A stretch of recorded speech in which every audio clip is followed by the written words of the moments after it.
introduction. This report argues that the recent federal intervention in the governance of Washington, D.C., while framed as a response to a domestic crisis, is a modern manifestation of colonial power dynamics that have deep historical roots. By examining the methods of control, appropriation, and subjugation pioneered during the European colonization of Kemet, ancient Egypt, a consistent ideological framework emerges, one that continues to inform the exertion of centralized authority over historically marginalized populations. This analysis will connect the looting of Kemetic wisdom and the suppression of its people to the modern-day erosion of local autonomy in America's capital. The through line is a persistent logic of empire, which first defines a targeted population as incapable of self-governance and then uses that pretext to justify intervention, seize control of local institutions, and impose an external will.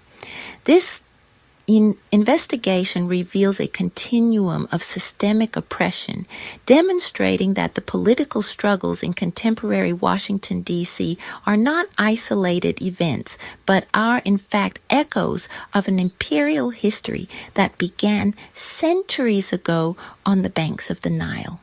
Section 1.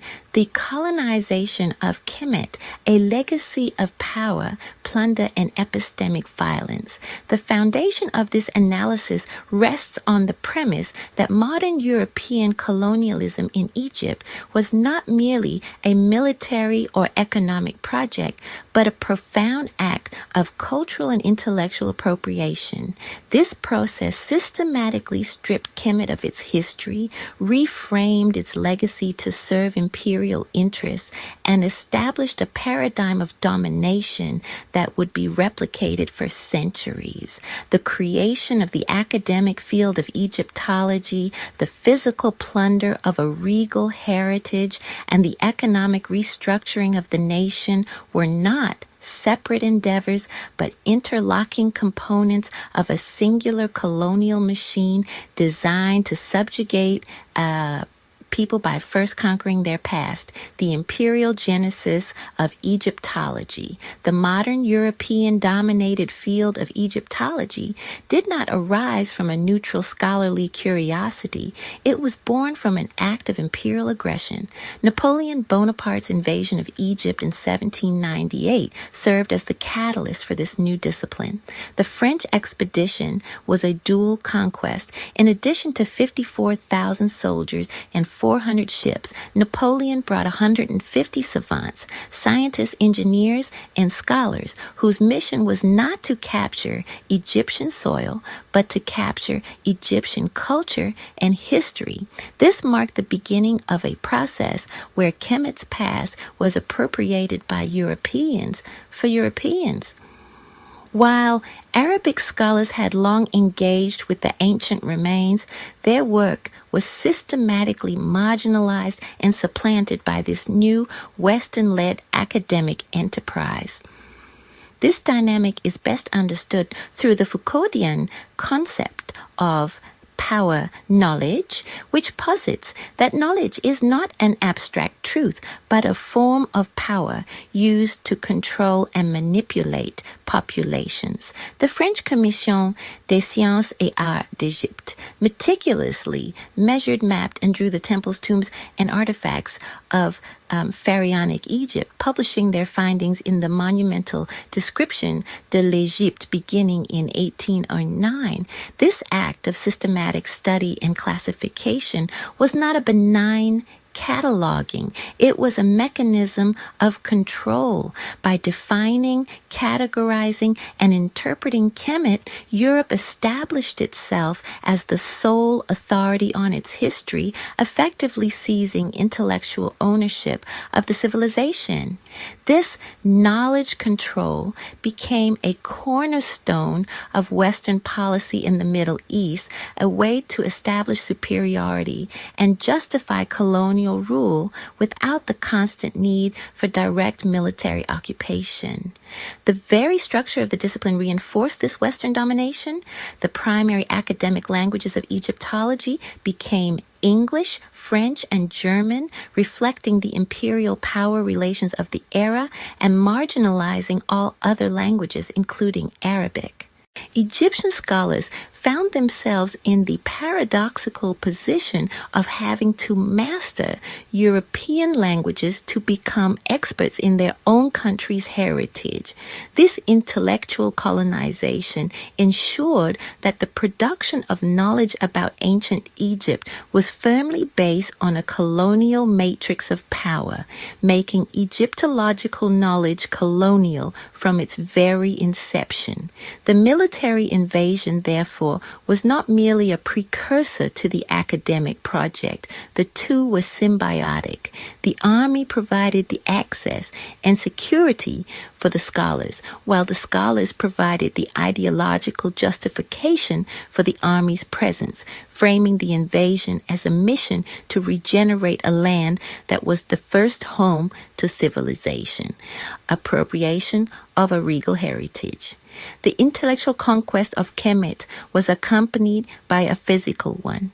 The French invasion ignited a phenomenon in Europe known as Egyptomania, a fervent interest in Egyptian culture that fueled the systematic looting of its artifacts. This was not random theft, but an institutionalized process of cultural extraction. The Rosetta Stone, the key to deciphering ancient hieroglyphs, serves as a potent symbol of this dynamic. Discovered by the French, it was subsequently seized by the British as a spoil of war following the Battle of the Nile. Its fate decided not by Egyptians, but by the competing European powers who viewed Kemetic heritage as a prize to be won. During the British colonial era, this plunder was formalized through organizations like the Egypt Exploration Fund, EEF, and the Egyptian Research Account, ERA, which were established for the explicit purpose of excavating and removing objects from Egypt. Wealthy donors in the West would fund these expeditions, and the artifacts collected would be dispersed to museums and private collections across the world.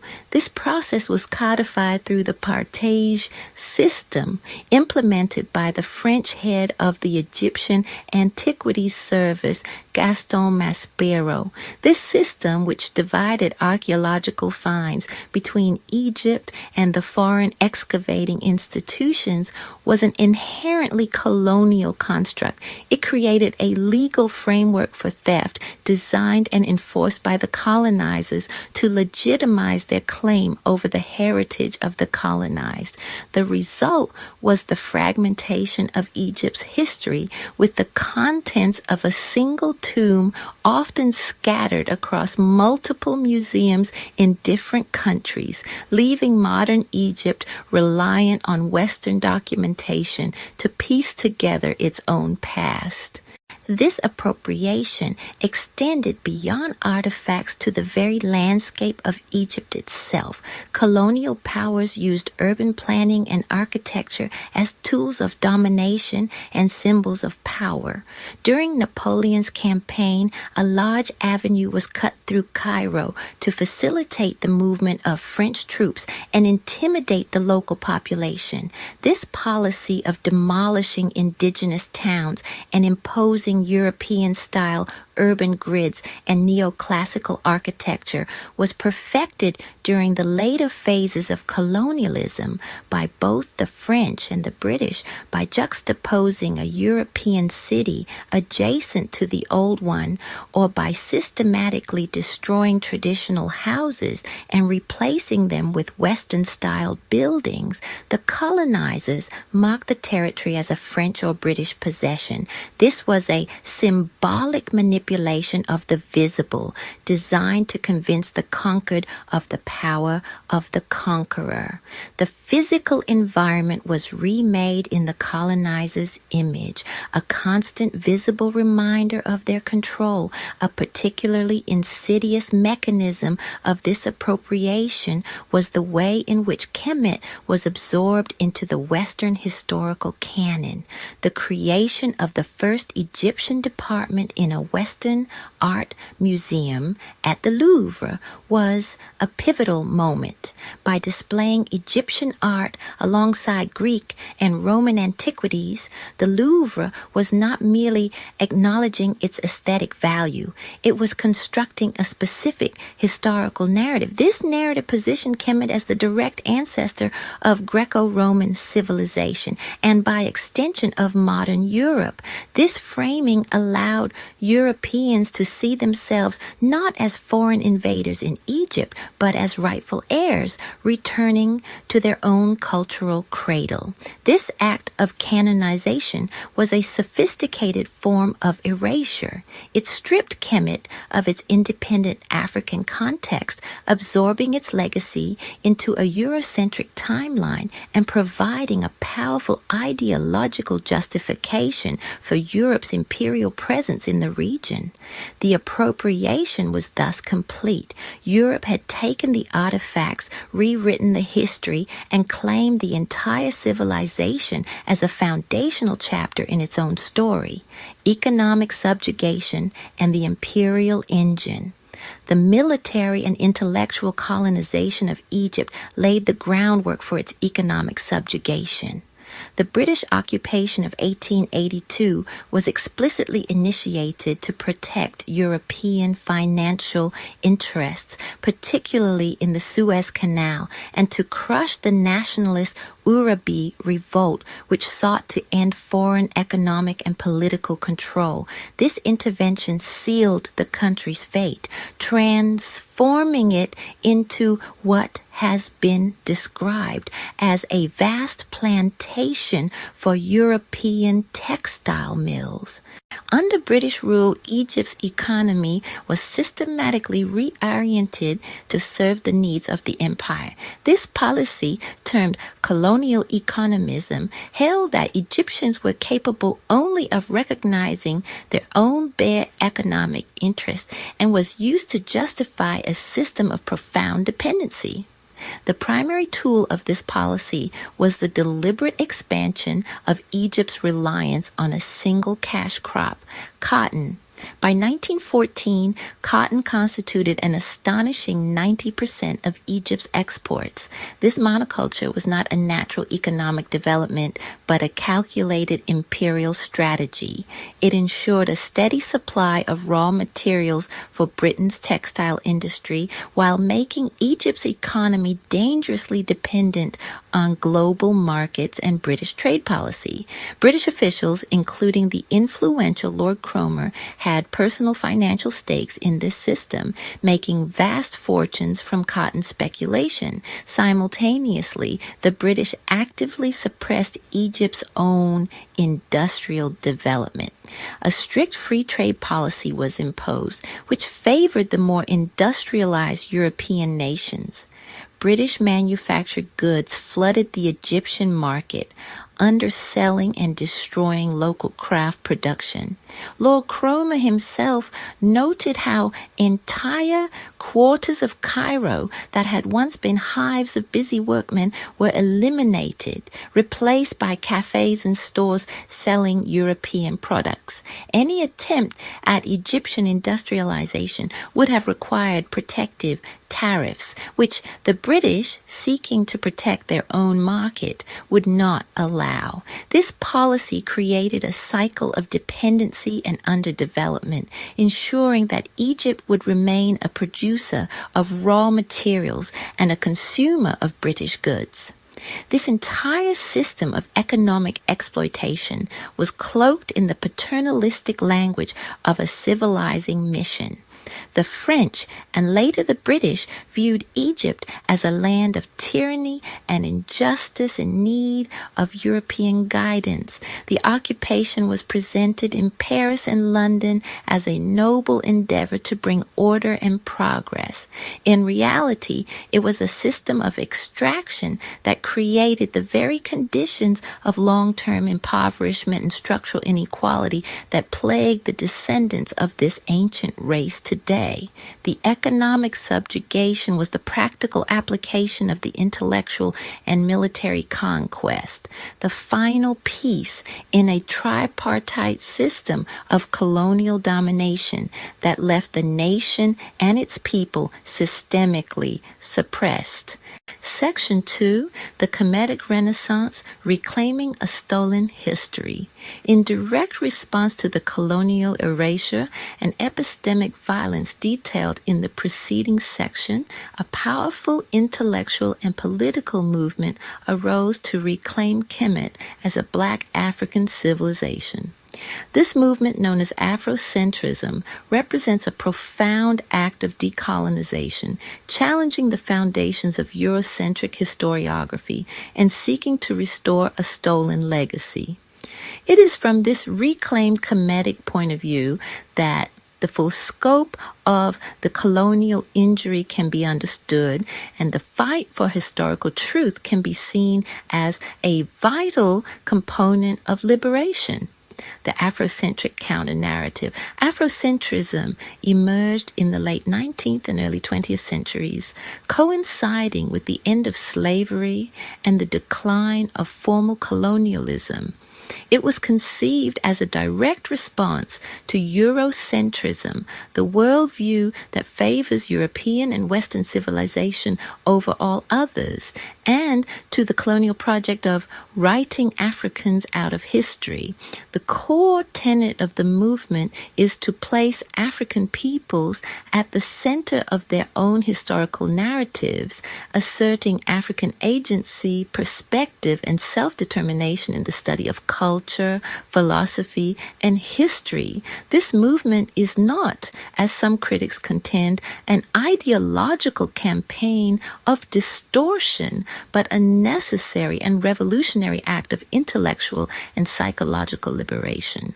For centuries, people of African descent were taught that their history began with slavery and that their ancestral continent had contributed nothing of value to world civilization. Afrocentrism seeks to counter this pathology by unearthing a history that was deliberately buried for centuries and reestablishing the cultural and historical continuity that was severed by the violence of colonialism. It is an effort to recover what scholar Molefi Kete Asante calls psychological location, reorienting a people who had been violently moved off center and forced to see themselves and the world through the eyes of their oppressors. The intense focus on Kemet within Afrocentric scholarship is a strategic response to the specific nature of the colonial attack. As established, the European project in Egypt was unique, unlike in the Americas, where much of the indigenous heritage was destroyed. In Egypt, it was appropriated and re-narrated to become the foundation of Western civilization itself. This made the intellectual theft of Kemet the crown jewel of Eurocentric historical claims, a powerful myth used to legitimize racial hierarchies on a global scale. Consequently, reclaiming Kemet is not merely about correcting one chapter of history. It is about striking at the ideological root of white supremacy.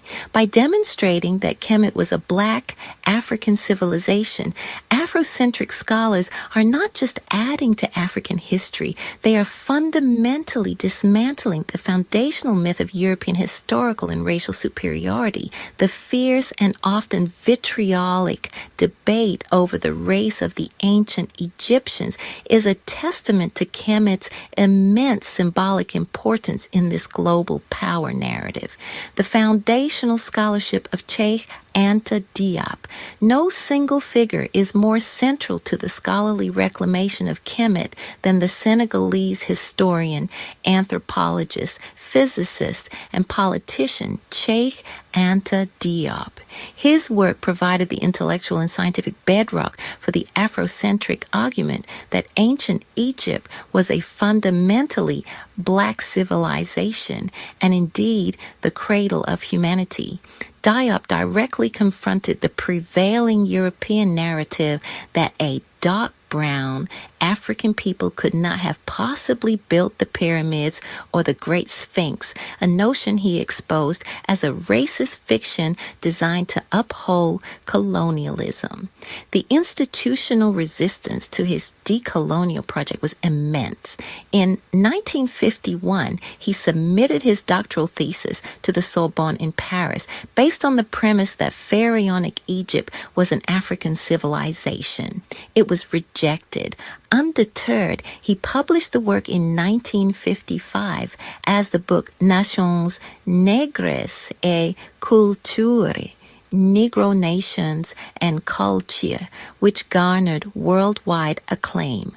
After 2 more rejections, he finally succeeded in defending his thesis in 1960 before a panel of historians, sociologists, and scientists, a victory that symbolized a crack in the fortress of Eurocentric academia.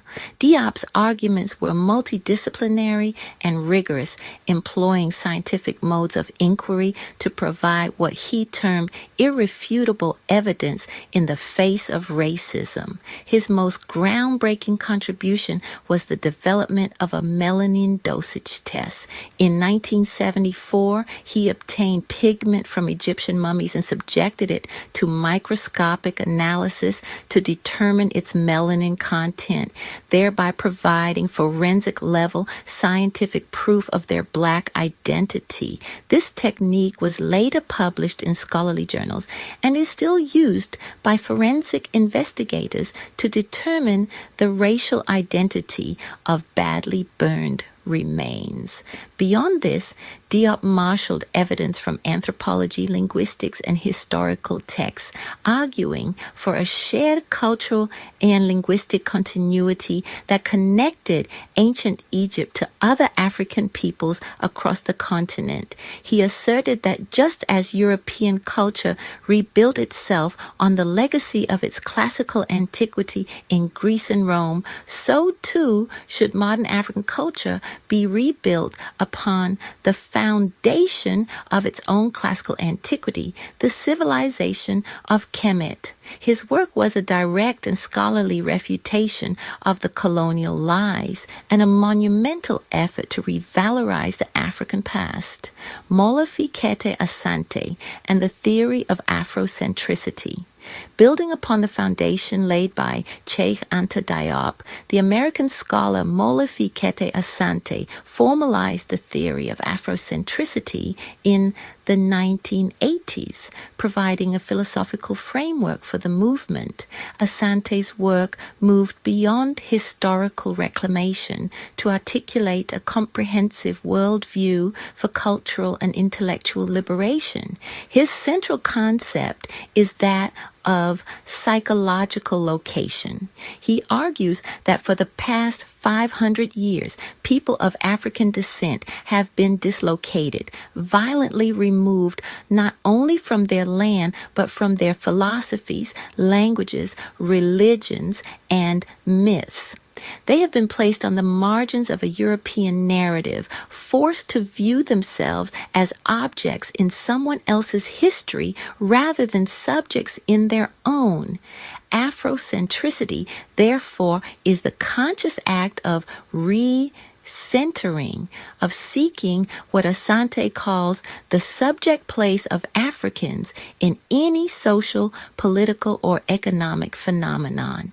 It is a disciplined perspective that enables scholars and students to study the world from an African standpoint. In seminal works like Afrocentricity, The Theory of Social Change, 1980, The Afrocentric Idea, 1987, and Kemet, Afrocentricity and Knowledge, 1990, Asante explicitly links the reclamation of Kemetic history to this broader project of intellectual liberation. For Asante, Kemet represents the classical reference point for African civilization, a source of symbols, motifs, and philosophical concepts that can ground a modern African consciousness.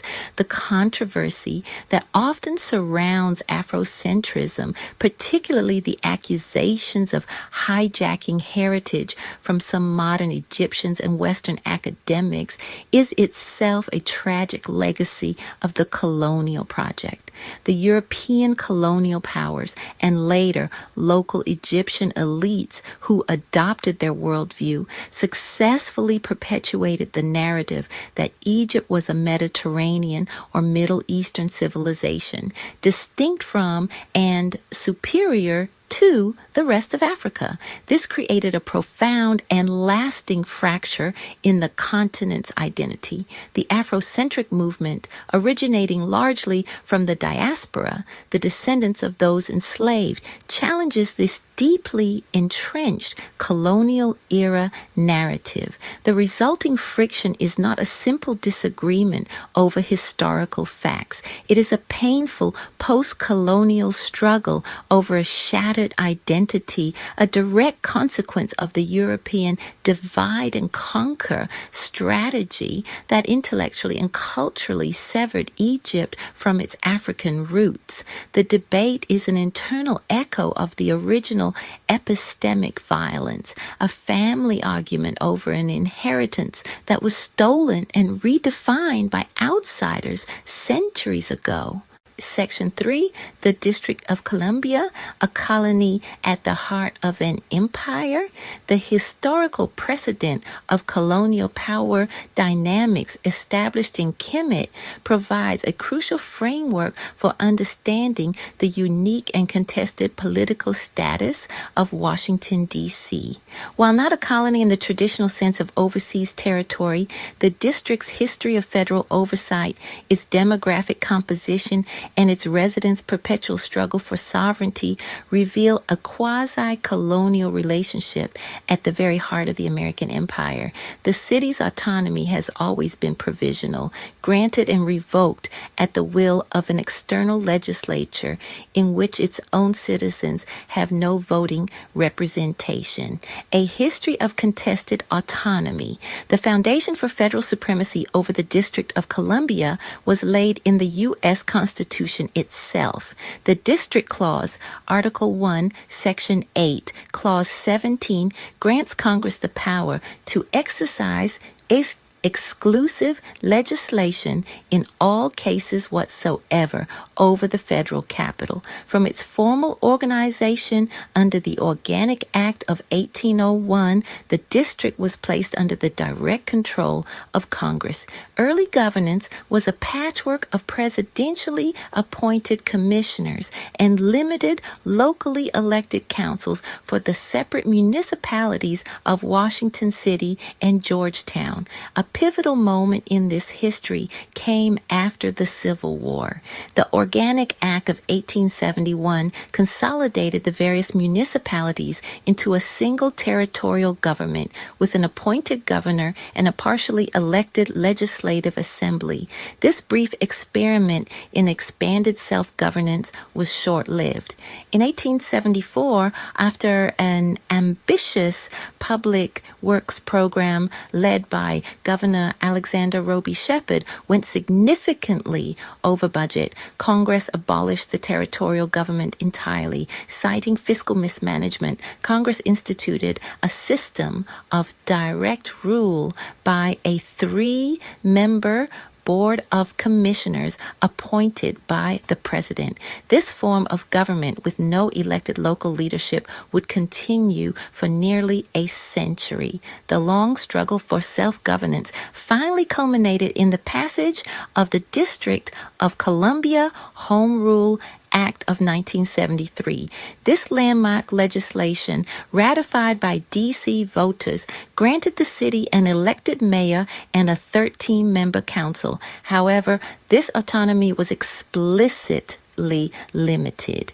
The act preserved Congress's ultimate authority, establishing a mandatory review period during which Congress can modify or overturn any law passed by the D.C. Council. Furthermore, Congress retains control over the district's local budget, which is funded primarily by local taxes.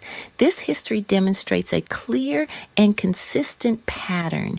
D.C.'s right to self-governance has never been absolute, but has always been a provisional privilege, subject to the oversight and potential veto of the federal government. The demographics of disenfranchisement, the struggle for sovereignty in Washington, D.C. is inextricably linked to its racial demographics. For much of the 20th century, D.C. was a majority black city, earning the moniker Chocolate City. The denial of self-governance during this period was therefore seen by many as the disenfranchisement of a predominantly black population by a predominantly white federal government. The modern push for home rule was deeply intertwined with the civil rights movement of the 1950s and 60s. Black civil rights activists and organizations like the Student Nonviolent Coordinating Committee, SNCC, framed the fight for D.C. autonomy as a fundamental civil rights issue. They argued that denying D.C. residents the right to elect their own leaders was a violation of the democratic principle of consent of the governed. A key victory for this movement was the political organizing that led to the ousting of Representative John McMillan of South Carolina, a staunch segregationist who had used his position as chairman of the House District Committee to block home rule legislation for years. This historical context is crucial for understanding the contemporary perception of federal interventions. When the federal government exercises its authority over the districts, it is not seen as a neutral act of constitutional oversight. Instead, it is often perceived through the lens of this long history of racialized power dynamics, an external, predominantly white power structure imposing its will on a diverse city with a significant black population and a legacy of black political leadership.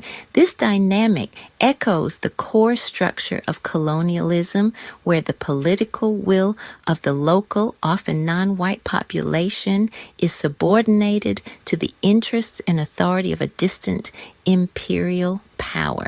The 1874 abolition of D.C.'s territorial government provides a particularly telling historical parallel for modern events.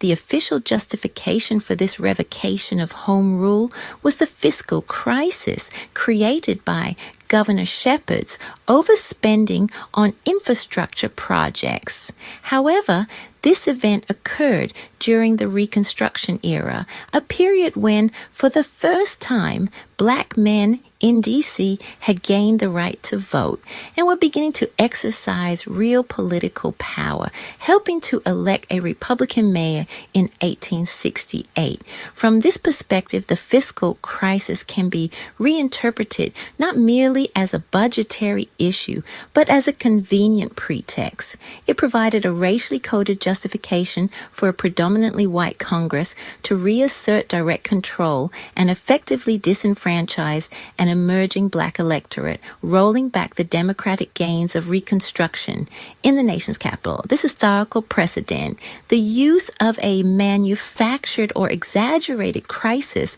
to justify a political takeover, establishes a pattern that strongly resonates with the crime crisis narrative employed to justify the federal intervention in the 21st century. Table 1, Timeline of D.C. Governance and Federal Oversight.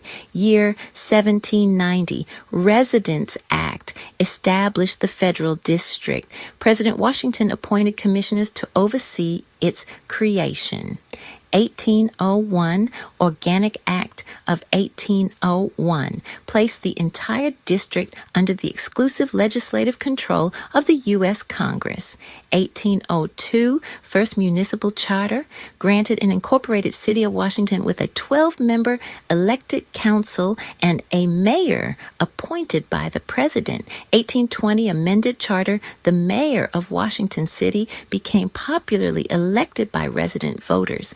1871, Organic Act of 1871, consolidated D.C. into a single territorial government with a presidentially appointed governor, an elected House of Delegates, and an appointed council. 1874, abolition of territorial government. Congress abolished the elected government, citing fiscal mismanagement, and instituted direct rule via a 3-member board of commissioners appointed by the president.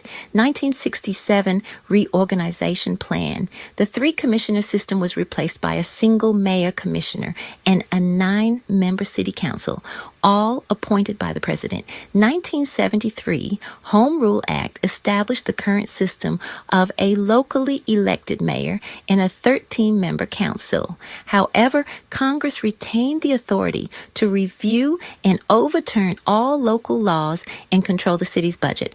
Post-1973 congressional interventions. Congress has repeatedly used its authority to block or alter D.C. laws on issues such as abortion funding, medical marijuana, gun control, and criminal code reform. Section 4, the federal intervention, an anatomy of a modern takeover. The recent federal intervention in Washington, D.C. served as a powerful contemporary case study demonstrating how the historical mechanisms of external control are deployed in the 21st century. The anatomy of this takeover reveals a 3-part strategy. First, the construction of a crisis narrative to create a pretext for action. Second, the use of a unique legal mechanism to assert control. And third, the deployment of a militarized force to enforce that control. Each component, when deconstructed, exposes the deep-seated colonial logic underpinning the intervention. Invoking emergency, the politics of a crisis narrative, the primary justification for the federal takeover was the administration's declaration of a crime emergency.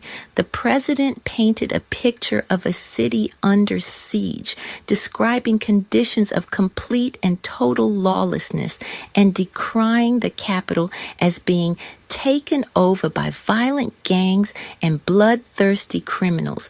This rhetorical strategy is a classic tool of political power. Leaders craft powerful narratives of crisis and decline to legitimize repressive policy, mobilize political support, and consolidate their own authority. By framing the situation as a dire emergency, the administration positioned itself as the sole entity capable of restoring order, a narrative that emotionally resonates with voters' fears and anxieties. However, this crisis narrative was starkly at odds with the available data. Statistics published by Washington's own Metropolitan Police Department, MPD, directly contradicted the president's claims. Data showed that overall violent crime in the city had dropped 26% compared to the previous year, with significant decreases in homicides, robberies, and armed carjackings since a post-pandemic peak in 2023. While the city did experience a high number of murders in 2023, it was not the highest rate ever, as the president claimed. Homicide numbers in the 1990s were substantially higher. The discrepancy between the rhetoric of lawlessness and the reality of declining crime rates suggests that the crisis was not an objective fact, but a politically constructed frame. This manufactured narrative serves as a pretext for intervention, a tactic frequently employed by authoritarian regimes to justify a power grab. Furthermore, the language used describing a city of thugs and slums echoes historical and often racist tropes used to characterize predominantly black cities and justify aggressive, heavy-handed policing. The narrative was not just a justification, it was an act of political framing designed to dehumanize the city's residents and delegitimize its locally elected government, thereby paving the way for the assertion of external control. Section 740 of the Home Rule Act, the legal mechanism of control. The legal instrument used to execute this takeover was Section 740 of the 1973 Home Rule Act, a provision that had never before been invoked by a president. A meticulous analysis of this statute reveals that the administration's actions represented a significant and legally contested expansion of its narrow authority. Section 740 states that whenever the President of the United States determines that special conditions of an emergency nature exist which require the use of the Metropolitan Police Force for federal purposes, he may direct the mayor to provide him such services. The language of the law imposes several critical limitations. Purpose: the request must be for federal purposes. This has been interpreted to mean protecting federal property or personnel, not policing local crime. Authority: the president may request that the mayor provide services. The statute does not grant the president the authority to seize operational command, remove the chief of police, or rescind departmental policies. Control remains with the mayor and the chief. Duration: the authority is strictly time limited. It expires after 48 hours unless Congress is notified, and in any event, it must terminate after 30 days unless Congress passes a joint resolution to extend it. As the dust settles on the federal intervention in Washington, D.C., a deeper analysis of Section 740 exposes the imperial logic at the heart of the American experiment. Though framed as a technical legal provision, Section 740 is a relic of colonial governance, a clause designed to preserve the ultimate supremacy of the federal government over its capital. Its invocation, unprecedented and controversial, reveals the ease with which democratic self-rule can be suspended under the guise of emergency. The militarization of the city armored vehicles in the streets, federal agents in riot gear, was not an aberration, but a logical extension of this framework. It demonstrates how, in moments of political expedience, the tools of empire are redeployed domestically. The imagery echoes scenes from distant colonies, yet this time the colony is at the very heart of an empire that proclaims liberty as its foundation. This episode is not merely a legal dispute or a political controversy. It is a stark reminder that the machinery of colonial control has never truly been dismantled. Instead, it has adapted, morphing into new forms, ready to be activated whenever power demands it. The story of DC's federal intervention is a microcosm of a much broader pattern. Crisis narratives justify extraordinary measures, legal ambiguities become instruments of domination, militarized force enforces the will of the few over the many. As we reflect on these events, one truth becomes clear: the struggle for self-determination remains unfinished, not only in distant lands, but in the shadow of the capital itself. Thank you for watching. If you found this analysis insightful, consider subscribing for more deep dives into the hidden structures of power and history. The administration's actions appear to brazenly violate these limitations. The president announced he was placing the MPD under direct federal control. The Attorney General appointed the Director of the U.S.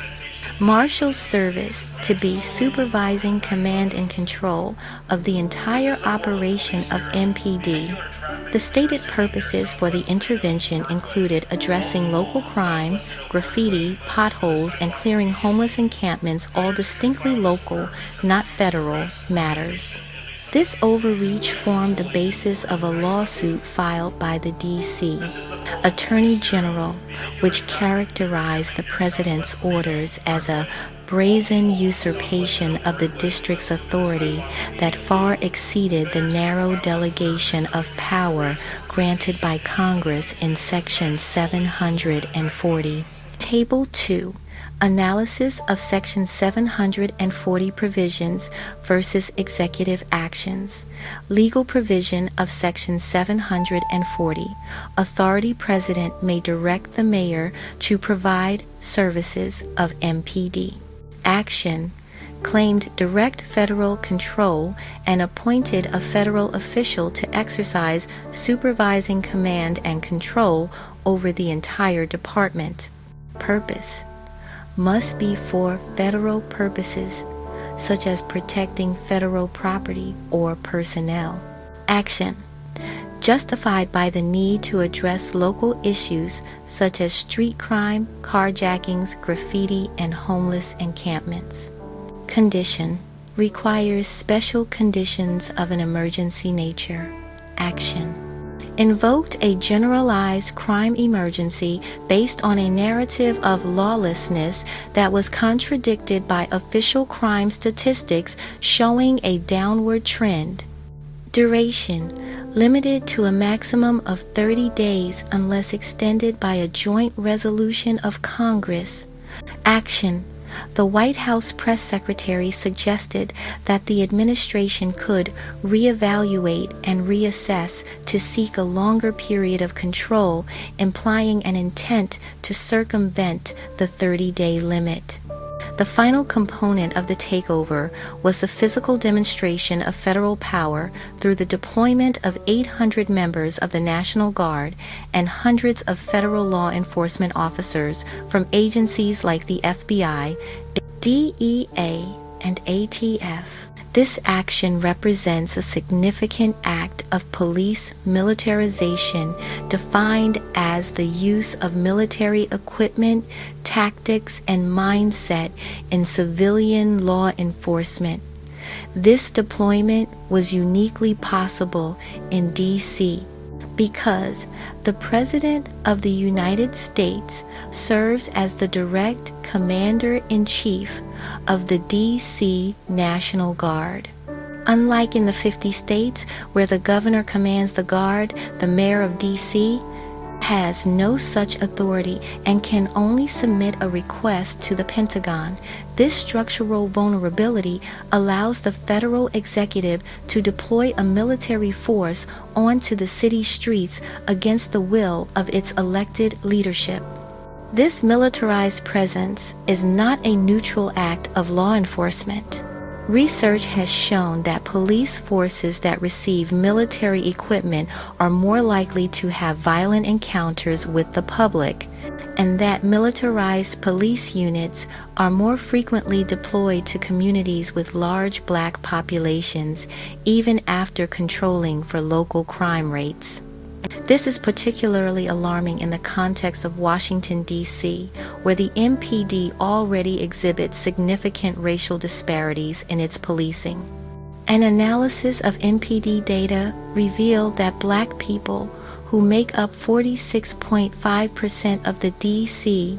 population, accounted for 72% of all police stops. For youth under 18, 88.6% of those stopped were Black. Given this context, the influx of federal agents and National Guard troops operating under a mandate to crack down on a manufactured crime crisis is perceived by many residents not as a measure to enhance safety, but as an occupying force. Local civil liberties advocates and organizers expressed fears that this surge in law enforcement would lead to the intimidation and violation of residents' rights, echoing historical chapters when federal troops were used to suppress civil rights in Black communities. The intervention thus transformed the city streets into a battle space, imposing a military-style solution on a civilian population and reinforcing the colonial dynamic of an external power using force to assert its dominance. Section V. The twin pillars of imperial control, narrative and force. The imperial logic connecting colonial Kemet to modern D.C. rests on two interdependent pillars: the creation of a legitimizing narrative and the application of militarized force. The narrative justifies the intervention, while the force ensures its execution. These are not separate tactics, but a unified strategy of domination, refined over centuries of colonial practice and redeployed today in the heart of the nation's capital. At the core of every dominant power structure is a narrative foundation. These stories are not mere backdrops. They are the very mechanisms through which power is exercised, shaping what society deems normal, right, with ivu-in, end of you and -in, and justifiable. The colonial project in Egypt was built on such a narrative, the civilizing mission. This story framed the occupation as a benevolent act to bring order and progress to a land of tyranny and injustice, a narrative constructed in Paris and London to mask the realities of economic extraction and political subjugation. This same mechanism is at work in the 21st century. Political leaders craft powerful narratives of crisis and decline to legitimize repressive policies, mobilize political support, and consolidate their own authority. The declaration of a crime emergency in Washington, D.C. is a textbook example of this strategy. By painting a picture of societal decay, the speaker positions themselves as the sole actor capable of reversing that decline. Such narratives are strategically constructed to support preferred policy solutions, functioning by framing issues to align with a broader agenda, emphasizing certain aspects while downplaying others. The narrative of a lawless D.C. serves the same function as the narrative of a backward kemet. It dehumanizes the local population, delegitimizes their capacity for self-rule, and creates the political pretext for a takeover. It is a strategic tool used to persuade allies, neutralize opponents, and redefine the stakes of political debate, reinforcing the authority of the intervening power. A narrative of crisis, however potent, requires enforcement. The physical manifestation of the imperial narrative is the deployment of a militarized force. The modern militarization of American police, defined as the use of military equipment, tactics, and mindset in civilian law enforcement, is not a recent phenomenon, but the culmination of a long historical trajectory. This trend has deep and disturbing roots, with scholars tracing its origins to militarized slave patrols and colonial militias. The use of militarized force to suppress social equality movements and civil rights activism is a recurring theme in American history, with the deployment of federal troops in black communities during the 1960s serving as a direct precedent for the current intervention in D.C. Crucially, this militarization is not applied evenly. Studies show that militarized police units are more frequently deployed in communities with large black populations, even after controlling for local crime rates. This results in a disproportionate level of violence and a breakdown of trust between law enforcement and the communities they are meant to serve. The deployment of the National Guard and federal agents in Washington, D.C., therefore, is not an anomaly. It is the logical outcome of a system that has increasingly adopted a military model to police its own citizens, particularly its black citizens. It transforms the city streets into a battle space, imposing a military-style solution on a civilian population and providing the coercive power necessary to enforce the will of an external authority. Section 6. Conclusion. Imperial Echoes and the Unfinished Struggle for Sovereignty. The analysis of the colonial project in Kemet and the federal intervention in Washington, D.C. reveals more than just a passing resemblance. It exposes a shared and enduring imperial logic. The methods of domination, refined over centuries, continue to manifest in contemporary political struggles, demonstrating that the architecture of empire is not merely a historical artifact, but a living structure of power. By synthesizing the past with the present, the deep-seated nature of this systemic oppression becomes undeniably clear, as does the urgent necessity of the ongoing struggle for genuine sovereignty. The parallels between the 19th century European colonization of Egypt and the 20th century federal takeover of D.C.